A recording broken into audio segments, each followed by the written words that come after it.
Theater or the Kevin Jackson Show.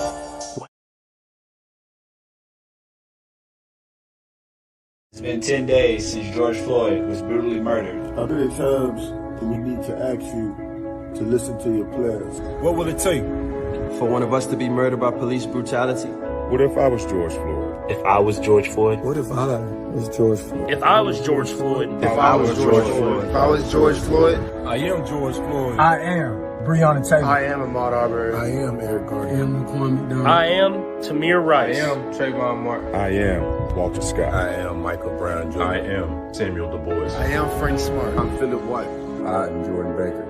We will not be silenced. We assert our right To peacefully protest. It shouldn't take this long to admit. So, on behalf of the National Football League, This is what we, the players, Would like to hear you state. we, the National Football League, condemn racism and the systematic oppression of black people. we, the National Football League, Admit wrong and silencing our players from peacefully protesting. we, the National Football League, Believe Black Lives Matter. Black Lives Matter. Black Lives Matter. Black Lives Matter.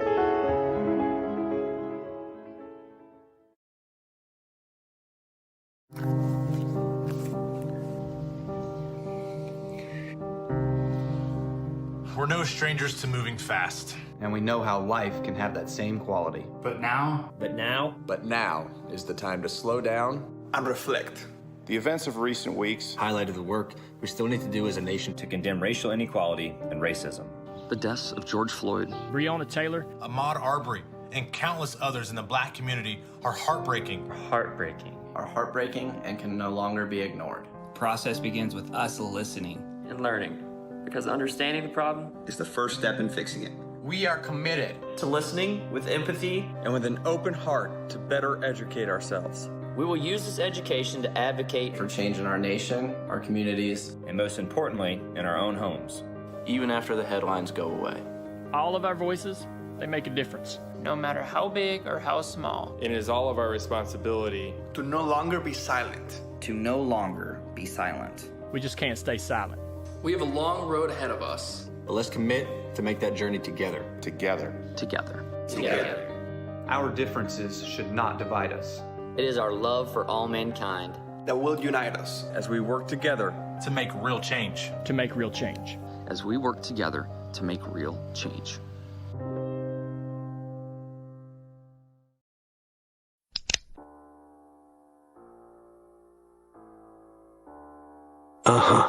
I know what you're thinking. Is this the booth, drafting the circuits, three-way theater or the Kevin Jackson Show? Well, to tell you the truth, in all this excitement, I kinda lost track myself here on whobazoo.com. So, do you feel lucky, punk?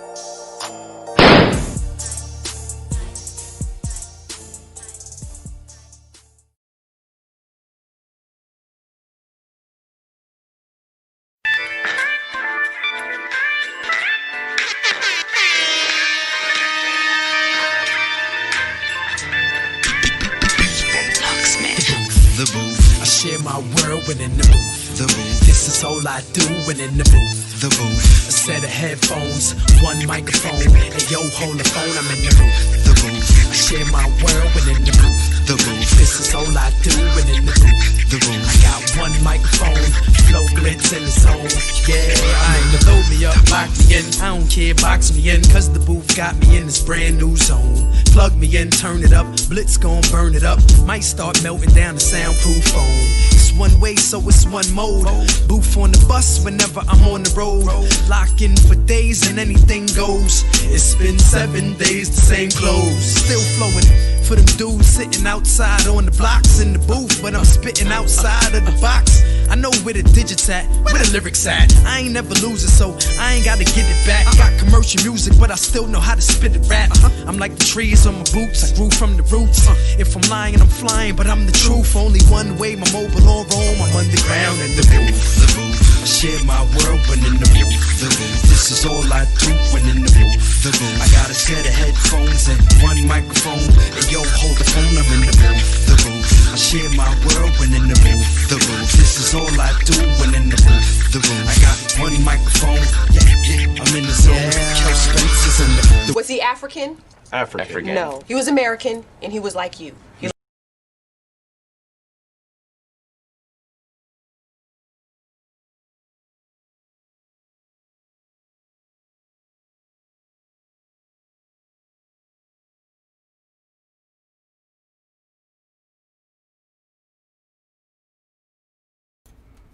What's up? It's your boy Sinista1's broadcasting live from the City of Champions. You are listening to The Booth. And I want to make sure everybody can hear me out there. Can you all hear me out there? We got a lot of people in the chat right now. Bernadette, what's going on? Mike Vitabeedian, what's going on? Brian Joseph Lynch, what's going on? Faith Wood, Lauren Gallagher, Kathy Richardson, Dorsey Smith, Glenn Crouch, Richard DePersis, James Tuffy, Van Bates, what's going on? Trying to get you on this show for next week. George Pearson, Tom McGinty, Jamie Simmons, Amy Caldwell, happy belated birthday. Zachary Swaley, what's going on, man?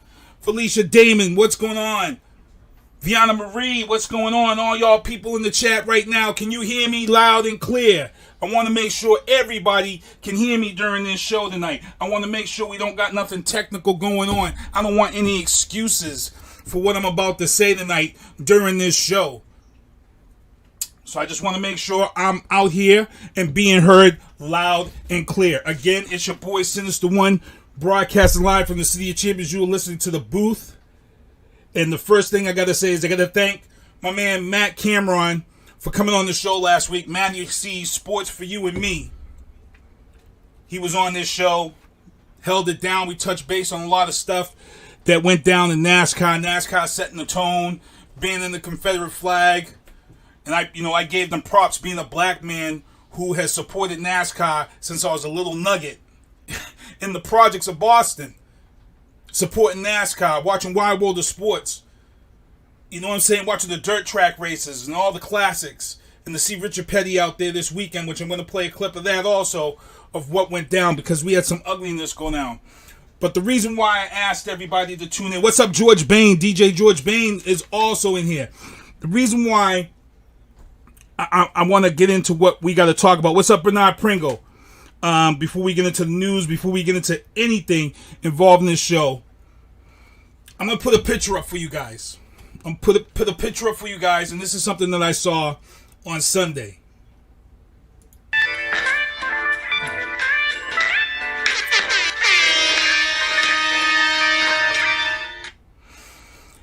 Here we go. We got the picture up for everybody right now. I want everybody to take a real good look at that. Now, I already put warning, explicit language. I already put warning, explicit visuals. Because we're going to be showing, later during the show today, we're going to be showing Viana Marie's brand new video, No Justice, No Peace, Black Lives Matters.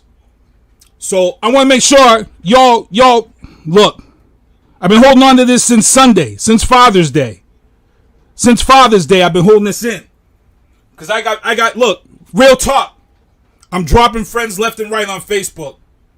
Dropping friends left and right on Facebook. And some of you all, if you're still friends with me, I'm just letting you know right now, you're towing the line. You're doing too much. You're going a little extra with some of the things out there. I've had friends right now on Facebook, personal friends that have been my friends for years, cutting them off. Chop. Why? And I never wanted to be this way. You know why? Because I always felt that politics, you should be able to choose who you want, support who you want, and at the end of the day, we can still come together. What's up, Matt Cameron? But here's the problem that I have right now. For those who've listened to this show, you can now watch this show. But those of you who've listened to this show, I had two co-hosts on this show. R2, Robert Resnick, a white Jewish man. Ken Diesel, Ken Diesenhof, a defense attorney. One's a JAG officer, one's a defense attorney. We were one of the first radio shows that picked Donald Trump to become president before any other radio show out there. We were talking about Donald Trump before anybody in mainstream media was talking about Donald Trump. I remember the show that we talked about. It was the same week that Prince died that we started talking about Donald Trump, when Donald Trump was thinking about becoming president of the United States, and the Republican Party had turned their backs on him. The Republican Party didn't even want him president, and he actually forced them to give him the nomination all the way up to October. So a lot of people who's on my Facebook page or coming at me right now about, oh, you so hard on Trump, you so hard on President Trump. Look, back in April of 2016, 90% of you motherfuckers weren't even on my page talking about Donald Trump this and Donald Trump that. So when I get critical of our president, and I'm critical of the things he does, the things he says, I got a fucking right to say what the fuck I want about our president. If you don't like it, too fucking bad. Because that's my right as an American citizen. That's my right as a black man. That's my right as an American. So I want you all to take a fucking look at this picture right here. Because on this show, for the last 4 years on this show, the one thing that I have done is when people would come to me and say, oh, Donald Trump's a racist. You know what? I defended my president. I said, guess what? We don't know this about Donald Trump. I don't know if he's a racist. He makes off-color jokes. He does things. We talked about this on the show. One of the things I talked about was that he gave the white supremacist people a voice. You don't think he gave the white supremacist people a voice? Yes, he did, because half of y'all wasn't even paying attention to him when he was on the campaign trail. But I was, goddammit. I watched his moves. You know what the moves he did on his campaign trail? He let all the white supremacists come to his campaign trail all the way up until October. Then when it was getting close and he was closing that gap between him and Hillary, and people started to take notice of the people with the Confederate flags and things like that during his campaign rallies, you know what happened in October? Trump had his people come out and take those people and put them aside. No, you can't be here no more. You can't come to our rallies no more. But it was too late. The damage was done. The bad press already got him there. He already gave the white supremacists the voice that they needed right up until October. And guess what? That first week of November when the election happened and that silent so-called majority at 1:35 in the morning shifted that vote over, that silent majority of white racist people who went out and voted for this guy to get him in the office, that's what happened. That's why I'm critical, because I know exactly how this whole thing went down. So now y'all probably saying right now, why are you mad? Why are you upset? So what? So what? Here's the deal, people. Take a good fucking look at this picture that I just put right here on this screen. Take a good fucking look at this picture that I got on this screen right here, right now. That's not from 2016. That's not from 2017. That's not from 2018. That's not from 2019. You know where that picture's from? That picture is from Saturday in Tulsa, Oklahoma, at his friggin' rally where he only had 6,000 people. A big fucking joke. But it's really not that big of a joke. You want to know why? Because when I look at this picture right here, it says fucking volumes to me. It speaks fucking volumes to me. You know why it speaks volumes to me? Because it confirms everything that Rob Resnick and Ken Diesel have been telling me for the last fucking 4 years. That Donald Trump is a racist. Now, you can be in my chat. I see you out there, Steve Rita. I hope Skip Clay's out there, too, right now, watching this show. Because I got something for you, ass. In my mind right now, it's made up. Donald Trump is a fucking racist. And you want to know why he's a fucking racist? And I know he's a fucking racist because he likes to grandstand. He likes to shut shit down and bring attention to himself. That Confederate flag on Saturday is 4 people away from him. 4 people away from him. Now, during all of his rallies in the last 4 years, every little fucking event that he's been to, if he didn't want somebody there, he'd shut it down. He had hecklers heckling him. He shut it down. Had them thrown out. Made a joke about it. He turned around and made jokes about a disabled reporter there. Stopped his rally. Made jokes about it. But here's what people don't think Here's what people, all you Trump Americans out there who want to follow him like the Pied fucking Piper. This is what you're not realizing. Donald Trump was elected to be our president. Our fucking president. He's supposed to represent us. All of us. Black, white, yellow, pink, Mexican, Irish, French, Indian. He is our motherfucking president. So for him, this Saturday, in the site where the most horrible fucking action happened against black people in Tulsa, Oklahoma, at Black Wall Street, for him to not shut down his rally, because here's where if I'm Trump's campaign manager right now, if I'm Trump's campaign manager and I see that Confederate flag right there in front of him, you know what I'm going to say to Trump? Well, Biden's already picking at the black voters. Here's what you need to do. You need to stop your rally right now and tell this dude with the fucking Confederate flag that he's got to go. He's not representing that. That flag should not be here after the fucking week that we had going into Tulsa. Going into Tulsa.